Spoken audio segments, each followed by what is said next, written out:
is Inside Out.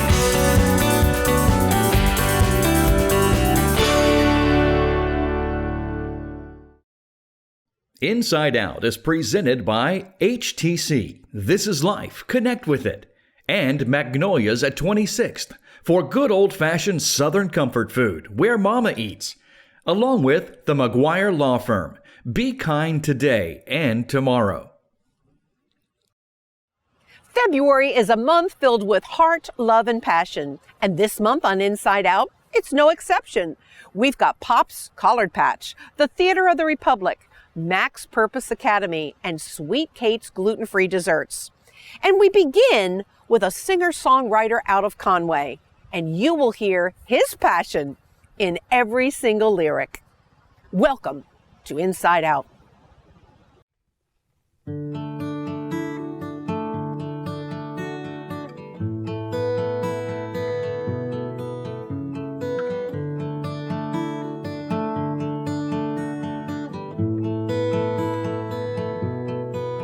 If I could take the time to tell you what it's like, I'll do my best. The words won't turn out right. He put food on the table since 12 years old, served his country and fought a war, told stories and lessons about life. Well, that's what growing up around Grandpa was like.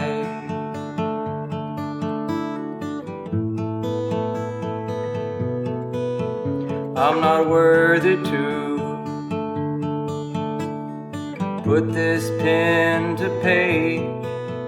I'm not wise enough, that will come with age. He worked a job like a dog did his 30 years, was a handyman mechanic, raised 3 kids, didn't waste a thing, and taught us to survive. And that's what growing up around Grandpa was like.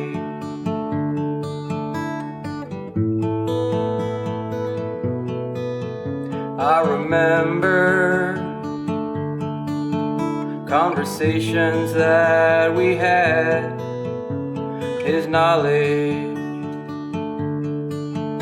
overflowing like a well.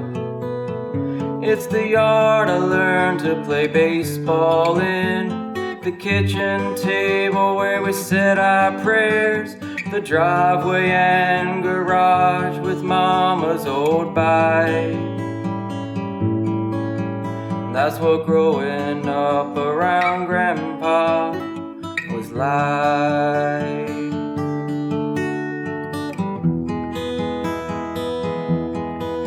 Oh, he was there to see me graduate.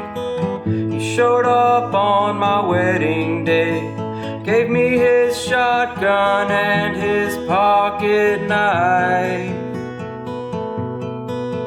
That's what growing up around Grandpa was like. Now I hear little feet coming down the hall. I got 3 kids of my own. I get up every day and try my best to provide. 'Cause I remember what Grandpa was like. Oh, I remember what Grandpa was like.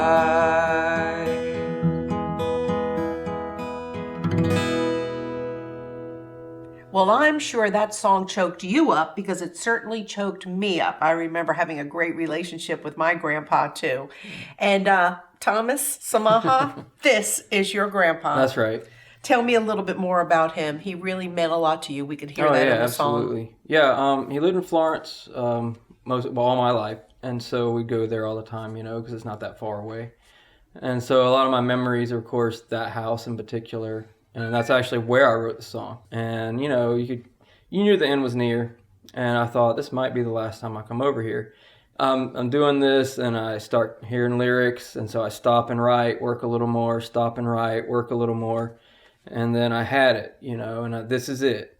So I couldn't wait to get home, get on my guitar, and just play it sort of the way I heard it in my head. Was he able to hear it before he left? I think so, yeah. Awesome. A recording of it. Awesome. So, yeah.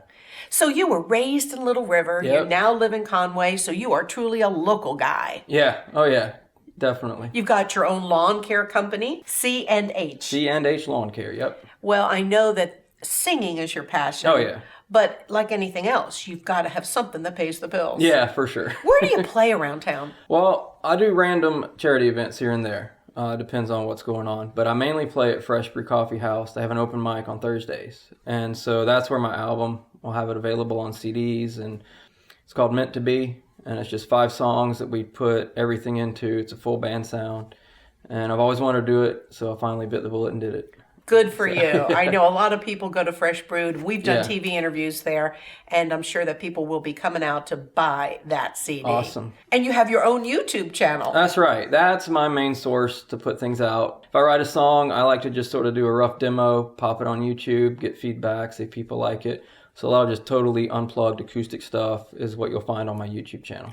And what song are you going to do to wrap us up? Well, it's the favorite, I guess you could say. Anytime people know I'm going to play, they say, play Carolina. It's our favorite song. It's Thomas Samaha's theme song, Carolina. Yep. Thank you, Thomas. Yeah.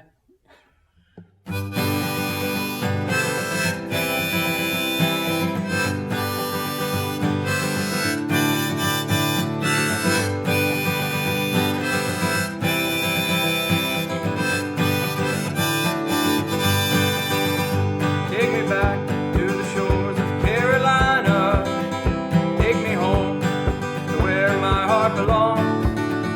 Take me back to those misty waters. Take me home to your waiting arms.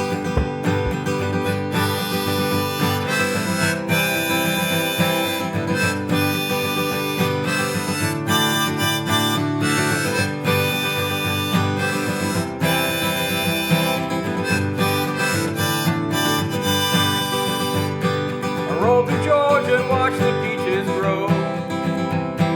I've been to Alabama, seen the roll tide show. Crossed the Chattahoochee and watched its dark waters flow. But all the time my mind, it keeps calling me back home. Take me back to the shores of Carolina. Take me home to where my heart belongs. Take me back to those misty waters. Take me home to your waiting arms. I've been to the desert of San Antonio, and I crossed the bayous of New Orleans. I watched the riverboats floating down the Mississippi, but everything reminds me of what I really need. Take me back to the shores of Carolina. Take me home to where my heart belongs. Take me back to those misty waters. Take me home to your waiting arms.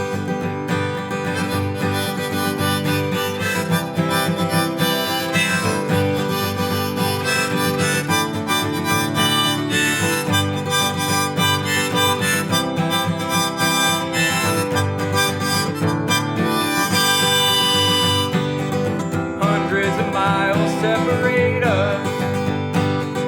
Hundreds of miles of empty road. Of all the sights that I've seen in my travels, nothing is better than my home. Oh, take me back to the shores of Carolina. Take me home to where my heart belongs. Take me back to those misty waters. Take me home to your waiting arms. Oh, take me home to your waiting arms. Your waiting arms.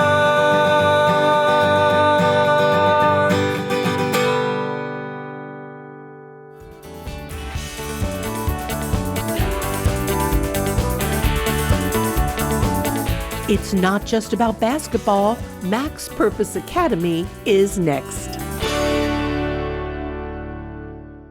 As fellow community members, HTC knows the precious value of family time spent together. That's why HTC delivers faster speeds, 24/7 local tech support, and free Wi-Fi. No matter where the day takes me, HTC serves up the world-class high-speed internet you need to stay connected to your world. Because you are here, and so are we. High-speed internet starting at 300 megabits per second and up to 1 gig for as low as $49.95. HTC, this is life. Connect with it. Help for Kids and Backpack Buddies need our support more than ever before. They are feeding hundreds of families throughout our community during this difficult time, not just kids. And so if you can make a donation or prefer to drop off some food items, they will be forever grateful. This is an all-volunteer organization, one of the best in our area. Please help them to help our neighbors. Help for Kids and Backpack Buddies, 2523 Forest Brook Road in Myrtle Beach.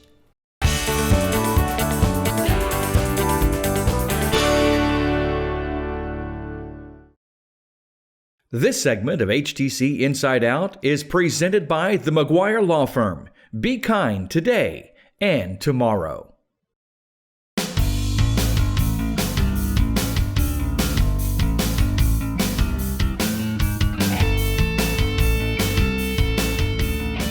I want you to meet a man who's passionate about basketball.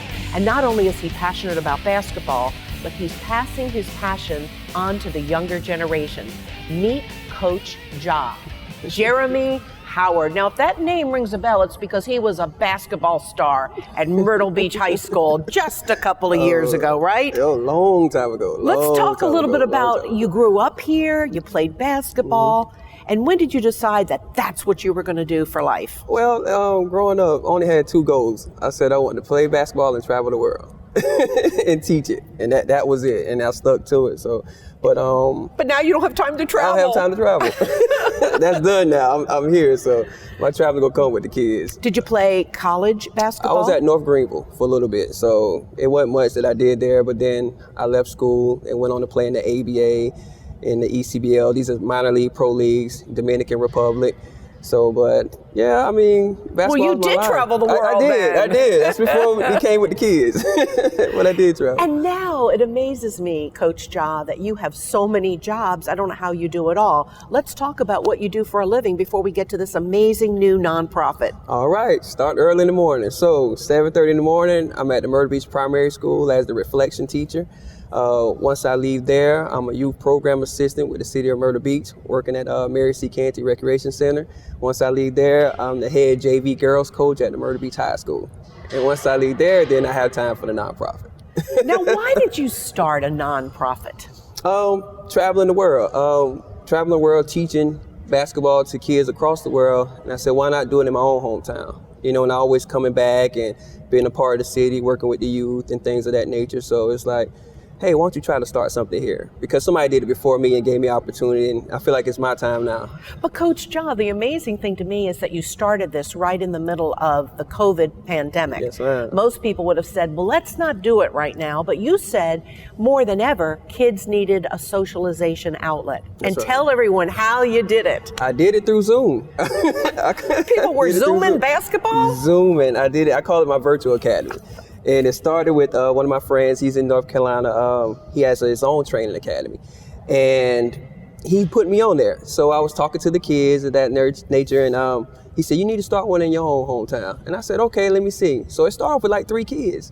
So I dedicated myself 3 times a week for an hour from 7 to 8 in the evening on Sundays, Tuesdays, and Thursdays. And then we picked it up on Saturdays at 12. And the thing is, they were dedicated. And then it started going to where you get kids internationally started asking for the link on my Zoom. So like I said, I have a kid in Nigeria. He's in contact with me till this day. And have a kid in China, because I once was in China. And like I say, Pennsylvania, Washington State. And it's crazy how it blew up, and I didn't know this could really take off. So the kids Zoom, they're playing while you're playing, like you teach skills and then they do the skills? That's right. They'll mimic everything I do. And it's like a boot camp. a basketball ball handling boot camp. Well, of course, right now you're back in session here at Mary Canty, and you hope to continue that. Do you plan on taking these kids on the road to travel themselves and play basketball? Yes, ma'am. We actually started our first AAU team this past year. How that came about was the kids, before training them, they asked me, said, "Coach, will you start an AAU team?" I wasn't big on the AAU circuit and traveling, but I told myself, you get the players, I'll start the team. And they went and did their part, and I did my part. And we actually stayed local because of COVID, and I understood the parents. I want them to see their kids play. And later on down the line in the future, I really do want them to travel. They're willing to travel. Tell me the purpose of the name, Max Purpose Academy. Why did you call it that? Because it's, like I say, I live my life, and everything I do, I decided if I'm gonna do it, I'm gonna max it all the way out. And I know my purpose is to give and bring hope and encourage others and things of that nature, and I'm gonna max it out all the way. So that's where that came from, the purpose part.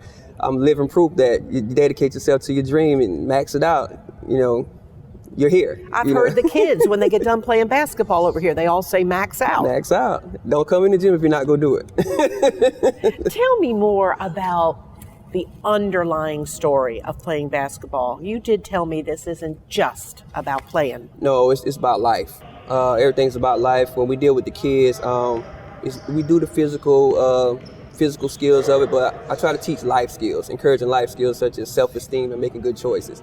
And my biggest thing is about building confidence. If you don't have confidence in something, it's hard for you to go through with it. So my thing is I build the confidence in them, and then I watch them go out there and get the results of it. Have you found that the kids' respect for each other has grown as well? They're friends. They're all friends now. And when they come in, they push each other. And that's the thing, we leave no man behind, no matter what it is. So we want everybody to succeed. And they all down the Grand Strand, from North Myrtle Beach to Sockasty to Conway. And we know high school rivalry, but once we come in here, we're friends and we're a family. But once we see each other other places, now they know it's a battle. We'll give each other that battle. And as a coach, I'm the same way. I push the kid on the opposite side, and I'm not your friend now, but after the game, I'm proud of you. You stuck it out, you did exactly what you're supposed to do. But we're a family. That's what it's about. Your dad was the first person to tell me about you, and his eyes light up when he talks about you. He is so proud of your achievement and what you're doing with these kids. But I imagine there isn't a parent here involved in the program that isn't proud of the program and you. It's got to make you feel good. It does, and sometimes I don't live in the moment because I'm so trying to figure out the next thing I do from. But when I sit back and think about everything and seeing the kids and watching them play for other schools, it makes me proud just to see them. And I'm a cheerleader, out there and watching them. And I love it. And that's the first thing I tell them when we come in and train. First thing, I love you first. But what I'm about to do is go make you a better person and better when you came in, and down the line, years down the line. So, and like I said, I have college kids come back and I train them and they reach out, and coaching a pro team here in Myrtle Beach as well. So those guys look up to me, and like I said, I'm their age, but it's just the point of they know I believe in them. I tell them they're doing this. They're pushing max purpose. I'm just driving the boat, and they're doing all the hard labor. You're driving the boat, all right. Now, what about a dream for the future? For the future, facility. I want them to have their own facility. I can see it coming. We're working out different facilities, and like I said, we start off with 5 kids, and then it started growing to 15, to 20, to 30, and 40, and 50, and 60. Now it's growing, and they need their own home. How many kids do you have now? Probably 60 plus. Wow, and not to mention the Zoomers all over the world. The Zoomers, plus the Zoomers, right. And they're growing to kids starting in the 3rd grade, all the way up to college athletes. Well, you're obviously playing now here at the Mary Canty Center, yes, ma'am. But down the road, having your own building and you be your own boss. Be your own boss, right. And that's the thing I'm teaching them. Branding, being your own self, starting early. I came up and I started late, deciding to start my own business. But with them, I'm teaching them dreams. I came up in the era about surviving, and I thank my parents because I know how to survive. With them, I want to teach them to dream. Start now, dream now. If you want to be a singer, start now, dedicate yourself and, get the education and study the background of it, and you can make it. You don't have to wait till you my age to decide to dig in and put in the work. Now, I heard y'all had a really big Christmas celebration with these kids. Yes. We call it the sleigh ride. where we'll ride to different neighborhoods and we just drop off toys. We'll call everybody out, have the kids knock on the doors and surprise them. And the parents love it. That's what me and Mr. Doc Moore of the Mary C. Canty, we'll go and drop off toys. And it's been a big turnout for the past 3 years. And the men of the community actually help donate money and things of that nature. And we'll go out and buy the toys and we drop them off. And they love it. But I can't imagine that all year long you could use some support, funding for, you said you want to travel more. You need money to travel. You need T-shirt money for the kids. Tell me more. Like say we started our first AAU team last year. Parents were great with the funding. I don't want to dig too deep into parents' pockets, so I'm asking the community because this year we're actually going to start 3 more teams. The kids been asking, I want to give them an opportunity to play and live their dream.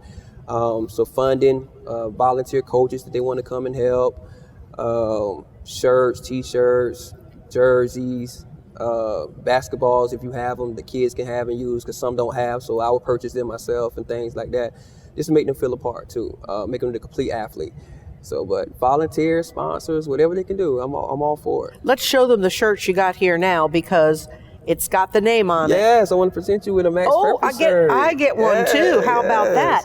Max Purpose. If you would like to buy into this dream that Coach Jah has for a new facility, or you'd like to be a chaperone, or in some way you can help sponsor these kids, remember, friends, max out. There's the information on the screen. Coach Jah is going to be waiting for your phone call. That's right. Thank you. Thank you for all you're doing for these kids, for this community, and for life. Yes, ma'am. Thank you. Thank you. Thank you, Coach. Thank you. Learn all about Pop's Collard Patch right after this break.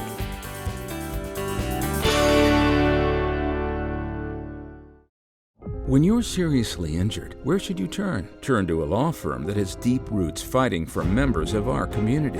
McGuire Law Firm is here. The same familiar faces you see on TV or around town are actually the same faces you'll see when you walk into our office. We're here. We're here. And we're here.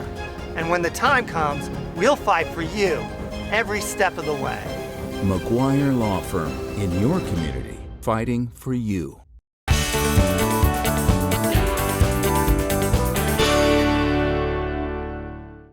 Everyone loves our Southern hospitality, including Old Man Winter.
This segment of Inside Out is brought to you by Magnolia's at 26th for good old-fashioned Southern comfort food, where Mama eats.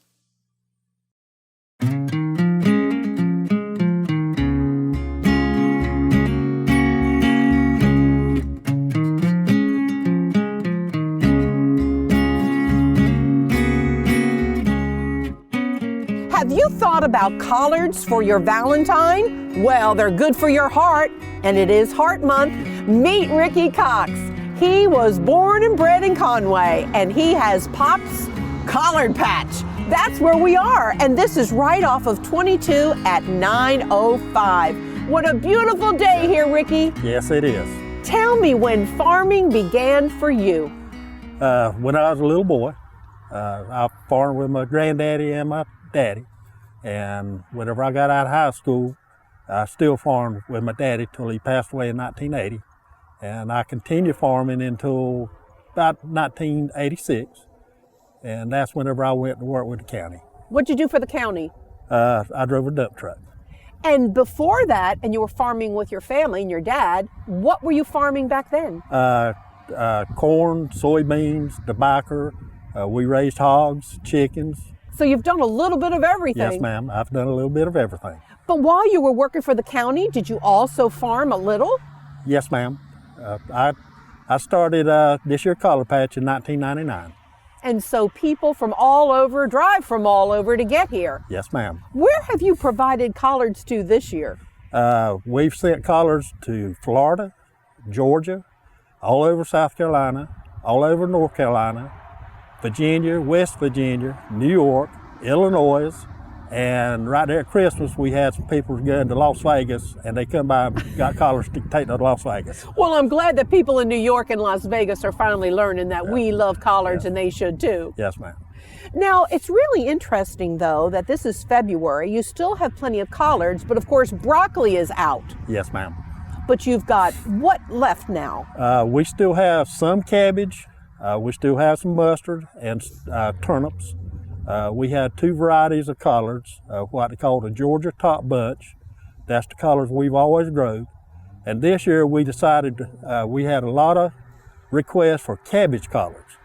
And I found a man in Maxton, North Carolina, Morris. It's called Morris Heads. And we went there and bought plants from him, and we started growing Morris Heads cabbage collards. Now, does that taste more like a cabbage than a collard? Does it look more like what does it look like? Well, it kind of grows up like it has a head in it like a cabbage. And, but it, to me, you know, I love collards. You know, yeah, I do too. It don't matter what kind of collards, I love collards. But they, the cabbage collards has got a little bit of a cabbage taste to them. Now, it's also interesting too that you've got turnips out here. Yes, ma'am. And I heard a little argument because the northerners like one end and the southerners like the other end. I like them both. Yes, ma'am. How do you cook them? Whenever I cook some, I cook the roots and I put some of the tops in them. And that makes it nourishing. Yes, ma'am. Do you cook them in chicken broth? No, ma'am. How do you cook them? I just put water in them and kind of season them the way I like to season. I mean, everybody's going to season their greens different, and there's hardly nobody's going to do it the same way. Do you use fatback? I use never what kind of meat I got available. Yeah, I use pork, I use fatback, I use bacon. Yeah.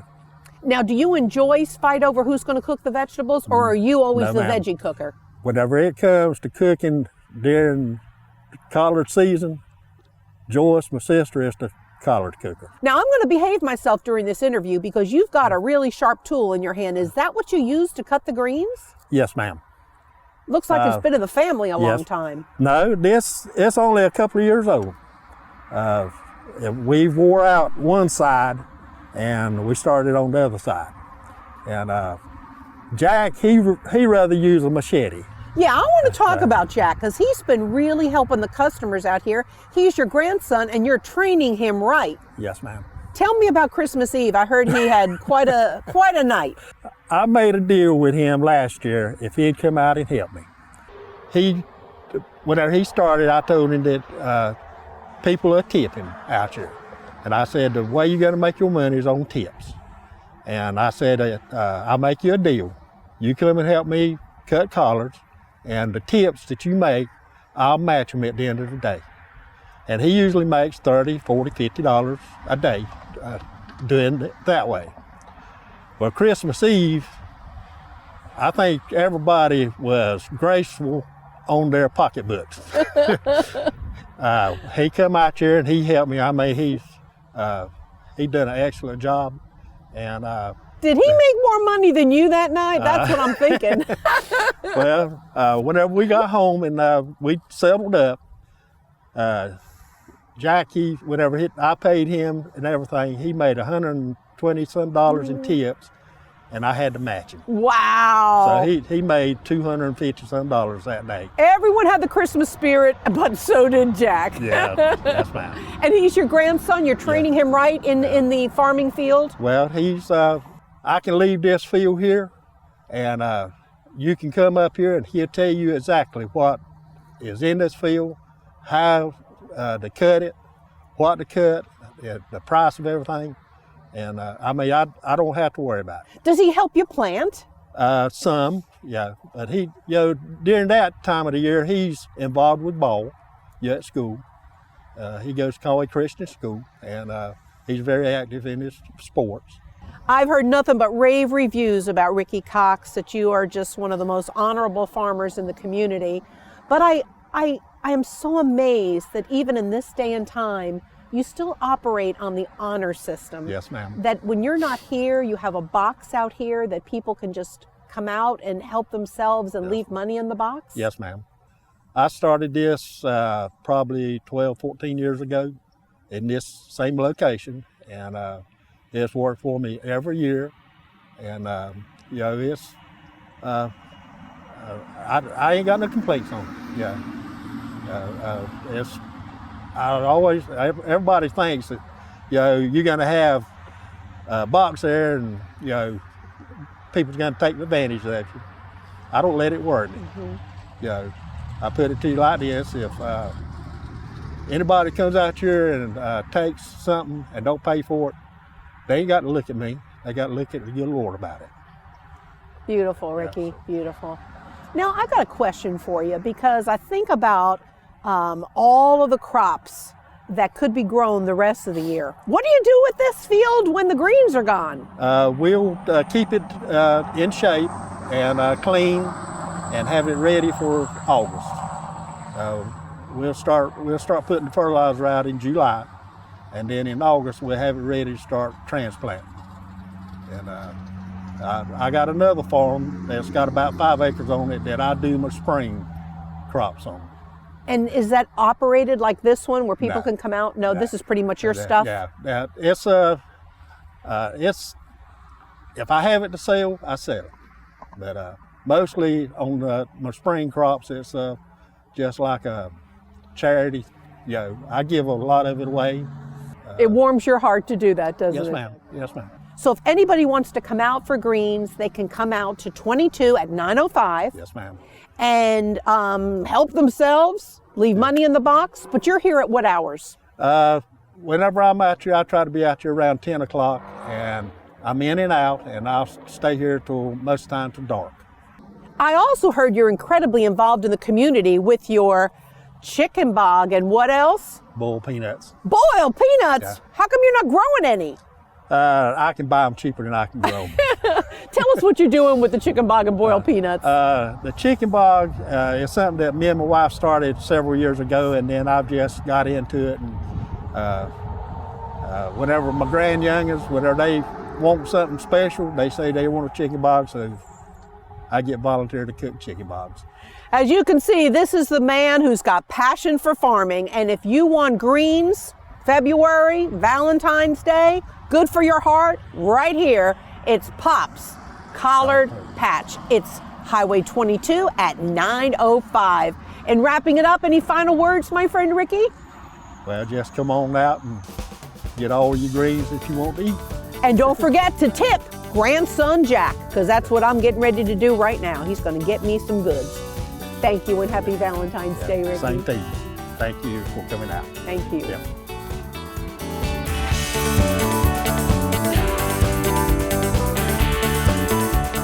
Coming up on Inside Out, Sweet Kate's gluten-free desserts.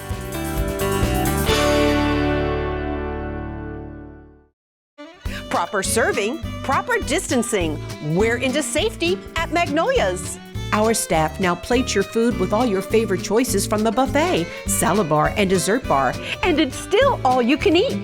There's also breakfast, evening, and an expanded Sunday buffet. Mama says she can't cook it that cheap. Plus, the kids will love the yummy ice cream machine. Named Small Business of the Year by the Chamber of Commerce, Magnolia's. It's where Mama eats.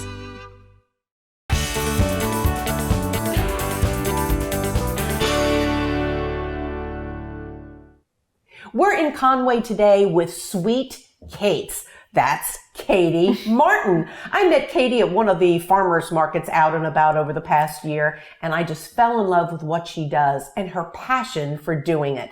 She is a gluten-free baker. And before we talk about your business, Sweet Kate's, why did you get into gluten-free? I actually got into gluten-free because about 2 years ago or so, I realized that I had an issue with gluten, and so I was just cooking for myself, doing it that way, and that's pretty much how I got into the gluten-free. What sort of issues were you having? Because there may be somebody out there, Katie, who's saying, well, could I have a gluten issue? So it was pretty much after every time that I ate, I noticed my stomach would be upset. I was experiencing some nausea and some pain and discomfort, and I couldn't figure out why every time I ate, out of nowhere, I was dealing with these issues. And so I finally actually came across an article that said, 9 signs you could have a gluten intolerance. And I cut it out and then realized it did help, but I did end up following up with a doctor and confirming that it was an issue with gluten that I was having. And yet all along you had been baking goods for people. You tell me this is your passion, even though Katie has a master's degree in human resources. Yes. And yet you haven't used that. You have really found your heart here. Yeah, I've always had a love for baking and cooking, and I loved school as well. So I went all the way through, and when I was done, I was just like, I'm glad I went to school, but at the same time, this is what I love doing and this is what I want to pursue. And so I decided to go for it. The cake smells great. So tell us what you've got here. So this is a flourless chocolate raspberry ganache cake. I have our 2 layers of the flourless chocolate cake, and it is going to be in the middle of the layers, the raspberry preserves, and then we top the layers and top it with a fresh ganache frosting and fresh raspberries. Now, when you say flourless cake, so, I've never made anything that was gluten-free, so I'm wondering, how does it bind together with no flour? What is it that you use? So for this cake, it is the eggs and the unsweetened cocoa powder and the chocolate melt that I use that does bind the cake together and give it the consistency that it has. Well, let's top it off with the chocolate. Let's see how it's completed. Okay. Do a little bit of the raspberries in the middle. And I guess people could do any sort of flavor if they were making something like this at home for Valentine's. Oh, absolutely. Yep, you can do any kind of preserves that you like. I personally really enjoy chocolate and raspberry together, so that is why I choose to do raspberry for this. Tell me a little bit about some of the things you've done in the past for people. I know that you love to do birthday cakes and anniversary things. I mean, you are working out of your house right now, but your dream is? I do plan to have a brick and mortar at some point. I have a 5-year plan that I like to do, or that I'm planning to do. Right now I do the farmers markets a few days a week. That is giving me the exposure and time to do this. So tell me what it is we're putting on here. Ganache, is that a gluten-free ganache? It is. It is made with chocolate bars that are at least 60% actual cocoa and heavy cream. And you heat the heavy cream to a slight boil. You don't want to go over too much because it'll ruin it. And then you top it over the chopped chocolate bar, and it melts down, and you pour it right over, and it gives it this great glossy, luscious is right. Look, well, now, what's your specialty? What do you feel like is really your forte? Oh, that's tough. I feel like I love to make a lot of different things. Cookies, cupcakes? I do a lot of different types of cookies. I feel like I really have dove into cookies a lot and making my own flavors and really... Give me some examples, like? So I do one cookie that's called an everything cookie that has pretzels in it, cranberries, chocolate chips, coconut, oats, and dried cranberries. That sounds fabulous. And you'll have some of those at the farmers markets here in the spring? Yes, I do 2 different types of cookies every month to roll out new flavors every month for people to try, and that will be one of them that I will feature at some point during the season. And you've had a great crowd. I saw you at the Litchfield Farmers Market. I saw you at Surfside Library. You do Conway? I'm going to be adding Conway and Market Commons. When the markets start back up, the season starts back up, I am going to be adding both of those to my You always weeks. have a line, and people are excited to try gluten-free products. You know, I have a lot of people that tell me they would never know that it was gluten-free had I not told them that it was. Okay, let's put this to the side, and we're going to dip some strawberries because that's always one of the most popular things for Valentine's Day. And you've made some here. Oh, look at these. They're just beautiful. What is that on the top of the strawberries? So that is a candy melt drizzle. You can buy them in any color. It's just a vanilla-based candy melt that you melt down and can drizzle over things. Well, let's dip some. Let's just show how it's done. All right. If people were doing this at home for Valentine's Day or got their children involved in a Valentine project, how would they make this type of chocolate? Because it's different than the ganache. Right. So this chocolate is just a typical melting chocolate. You can buy them at the store, and microwave them is one of the easiest ways to do it if you're looking for simplicity. You can microwave it for 2 minutes and it melts down perfectly, that you can use for a dip or a drizzle or a coating for fruits or cakes or candies or anything like that. I've never attempted this, but I know it can be messy, but I bet you've got the knack. You got to twist it in a certain way, don't you? Yep, it just kind of pull the leaves up so you don't get the chocolate on the leaves because it will make them wilt. And then just kind of rotate it around so that all of the parts are covered. And then I just like to give it a minute to drip down and let it start to dry it slightly before I set it down so that it is even around the entire strawberry and doesn't create any spots of creases or anything like that. Do you need to keep them in the refrigerator after they've been dipped? No, you don't have to keep them in the refrigerator because that actually will make the strawberry sweat. It is best left at room temperature. They are time sensitive, so they are best within 28 to 48 hours. And actually for dipping purposes, they're best at room temperature as well. So if you take them out of the fridge, you want to let them get to room temperature so that the way that they dry properly and have that nice glossy finish. All right, well, let's just put it here on the parchment. You keep dipping while I show everyone your chocolate bombs. These are so beautiful. I'm just wondering what on earth is in them. Look at that. They look like snowballs.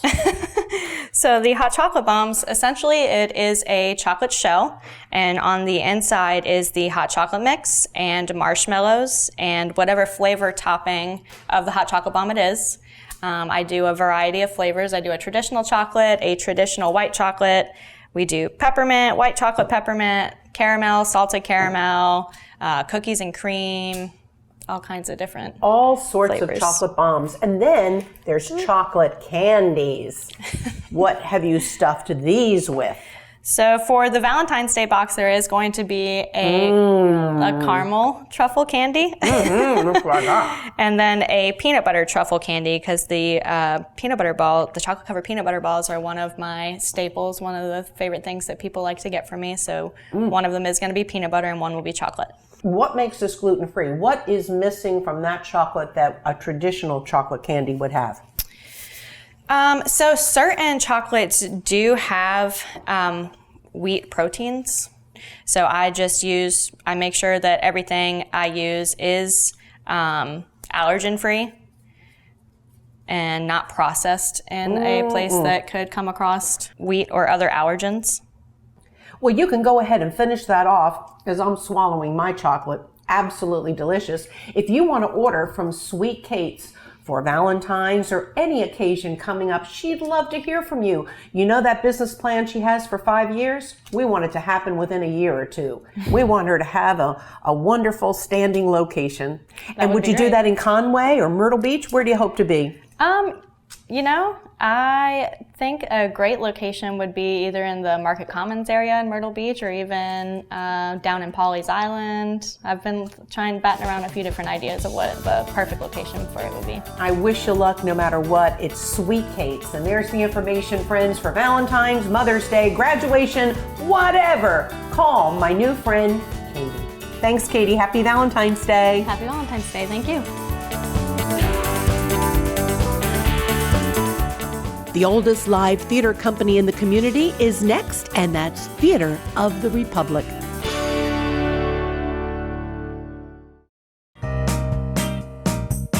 Honey, I think I'll adjust the thermostat. It's getting a little cool.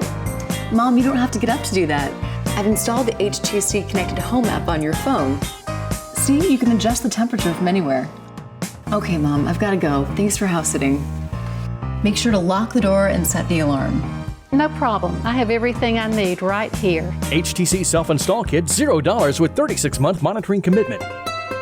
HTC, this is life. Connect with it. It's happening to kids you see all around you. He said if I told, I'd be in trouble too. I felt so scared. In your neighborhood, at soccer games, or maybe even church. I told him I didn't want him to touch me there. He told me that this is what people who love each other do. What would you do if you suspected something? He said he'd hurt my mother if I said anything. I was ashamed. If you see something, tell someone. The Children's Recovery Center. The road to recovery starts here.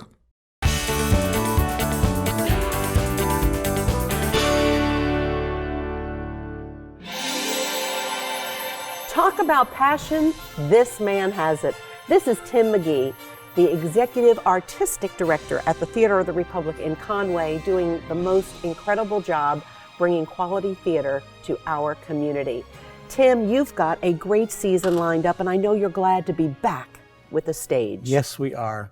And I'm so glad to be back on stage with you. Thank you. Yes, Chuck and I are going to be in Grumpy Old Men. I guess we're finally that age, huh? Yes, I had cast people who were the right age, so we had to put makeup and stuff like that on. So yes, you and Chuck just fit right in. No, it's a very wonderful show. We're excited about it. It is an old movie that everyone loved, and it really hasn't been on Broadway, but it is so funny. The music's got just a nice feel to it, and it's great for the entire family. And we're just excited about opening up with something fun. You've got a great musical season, but then you've got a non-musical season plus a children's season. Yes. You are loaded. Let's start with the musical season. Well, this year, as we said, we're going to open it with Grumpy Old Man. That's in February. And then we're going to follow that up with Beehive, the musical. Now, we've done that about, I'm going to say 10, 15 years ago, and it is a phenomenal musical about the music of the 60s from the rock and roll. We have Aretha Franklin. It's just a great song, and everyone who come to the show will love the music. And then we're going to follow that up with another show that we did many years ago, the Full Monty. And if you know what that is, it's about a bunch of out of shape, underworked, underpaid men who decide to go and strip for a living to make some money. It is funny. It has a lot of comedy, a lot of great moves, and it's a little risque a little bit. How about? And then we're going to follow that up with a musical that I sort of love, and just sort of my darker side of music, Carrie the musical. If you all remember the movie Carrie and the prom scene and the blood and all that, well, the music is wonderful. It's got a darker tone to it, and we're doing that at Halloween. Perfect. So just a perfect time for that. And then we're going to follow up once again. Probably this year, our Christmas show may be a little different. We're trying to look at some different things, but everything in theater right now is on almost a month-to-month basis. We're trying to figure out what's going to happen. And then, of course, an incredible series of non-musicals. Yes. And this has been pretty much a success for you. Yes. You know, there are a lot of people who like book plays or dramas or comedies without music. So we decided that we can tap into that audience. And so we just opened with Driving Miss Daisy. The audiences came and they loved it, and the cast was just unbelievable. And the storyline is such a sweet story. And then we're going to follow it up with mostly comedies. One is called Exit Laughing, and it's about 5 women who play bridge every Sunday, and one of the women passed away. So they decide to throw her a party, and they bring her urn to the final bridge, and they get a little carried away, but it's 5 women celebrating that wonderful friendship. And the next show is going to be The Outsider. Now, if you've ever watched Veep on HBO, very funny. It is Veep for the stage. The governor gets caught in a scandal and is forced to resign, and the lieutenant governor becomes the governor, and he hires all of these incompetent people to work with him, and it is just comedy after comedy, a political comedy. No right or left, it's just pure fun comedy. And then we will be doing The Play That Goes Wrong. And imagine you and I, Chuck, 5 other people, decide we're going to put a play on somewhere. We don't really know how to build a set. We really don't know how to act, but we do it anyway. And so no matter what happens, the play must go on. And so this is a series of people forgetting their lines, and they write them on their arms. It is just nothing but nonstop. Sounds great, though. Oh, it's funny. It's going to be so funny. So we're excited about that, and that happens coming up soon. And that series is also good for a lot of people who would like to audition but don't sing. Mm-hmm. And I think that's been a wonderful addition to our theater. And something about book plays, it seems like, you don't have a book play with all teenagers. You don't have them with all, it's a mixture of so many different people. So it gives you a wider variety of to shows to audition for as far as book plays. The children's theater has also been super successful. I've heard rave reviews from parents. Well, we're very excited. Our first show that we're just started rehearsing is Shrek Jr., the musical. And of course, everyone knows Shrek the movie, so it's a fun time. Then we're going to follow it up with an oldie. We're doing Music Man Jr. for the first time. And then we're going to do Junie B. Jones. It's a wonderful book series for children. And then hopefully we're going to be doing Finding Nemo. We're waiting for that to be released. It's supposed to be released in January. But one big thing we're excited about, we got the rights to SpongeBob the Musical.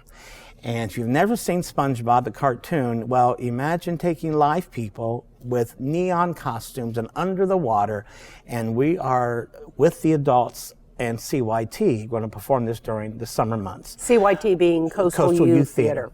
So the adults will be playing the major lead roles, and all of the children will be all the creatures under the sea, singing and dancing, and we're excited about that, and we're hoping maybe some tourists will come for that. Finally, Tim, what do you need from this community? We need support. We need people to come into the doors and support the arts. And also, if you have a bucket list out there and you wanted to be in a show, I realize people are busy and they have 2 jobs and people are working hard and they want to do things. But if you got 6 to 9 weeks out of your life to give up just for one show, it's worth it. You'll have a great time, but that's what we need. Financially, we're doing well. We've been getting as much grants and things as we possibly can, and the audience are coming. So as long as you keep attending and supporting the arts on the Grand Strand, everywhere. But I am proud to say that the Theater of the Republic is the longest running live theater company on the Grand Strand. We are proud of that. It is. And I'm sure when you come to one of the shows, you will be proud too. Right here in Conway on Main Street, it's the Theater of the Republic. And if you'd like to sponsor a show or get involved in some way, this man will be glad to talk to you. That's passionate Tim McGhee. Thank you, Diane. Thank you, Tim. Our cameras take to the streets next as we talk to folks about their favorite Valentine gifts. As fellow community members, HTC believes in helping friends and neighbors protect what matters most. With integrated home technology, I can control my home and security system from my smartphone. HTC Security makes my job easier and keeps my world running smoothly. No matter where the day takes me, HTC brings reliable, world-class security right here to Horry and Georgetown counties because you are here, and so are we. Upgrade your security with a video doorbell from HTC. HTC. This is life. Connect with it.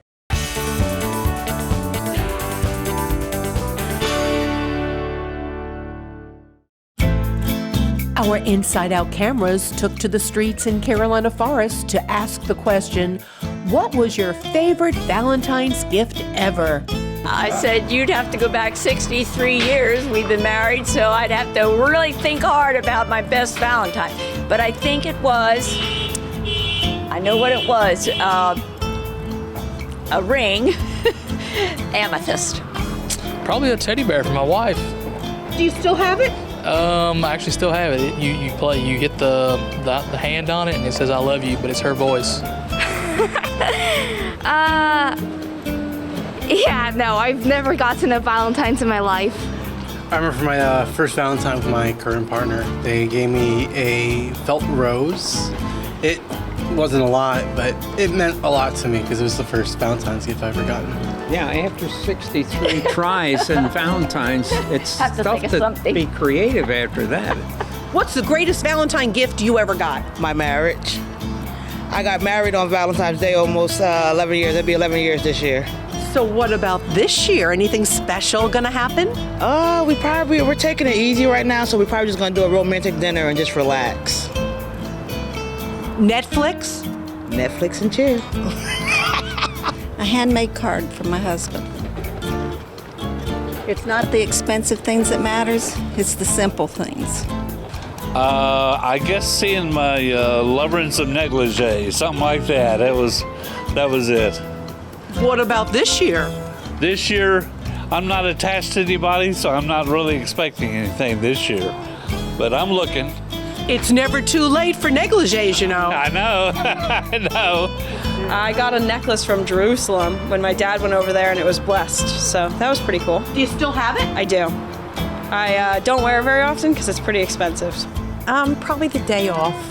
And From dinner your out. boss, huh? No, from my husband. In other words, no washing clothes, no cooking? Yes, exactly. And what about this year? What are you hoping for? Or what are you going to give him? Extra hugs. I never got a Valentine gift. A card, that's not a gift. Well, what about this year? Is there something special going to happen on Valentine's Day? I'm 75 years old. That ain't happening. It's never too late! Come on! I would say flowers from my dad, because I wasn't expecting it. It was pretty nice.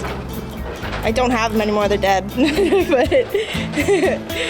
But you'll always be his Valentine, right? Yes. Yeah, I will. Wow, Valentine's gift. Yeah, over the years. There must have been something special.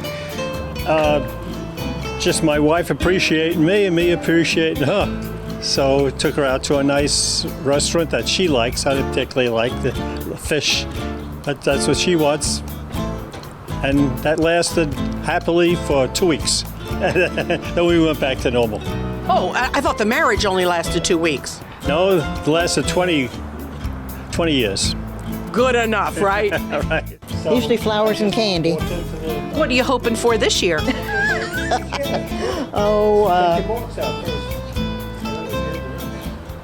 A new car would be nice. Any chance of that? Probably not.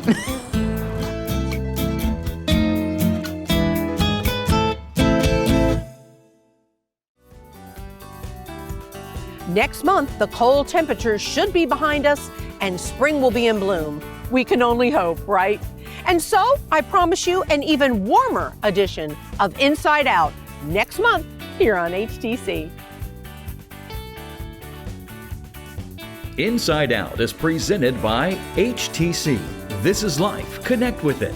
And Magnolia's at 26th for good old-fashioned Southern comfort food where Mama eats. Along with the McGuire Law Firm. Be kind today and tomorrow.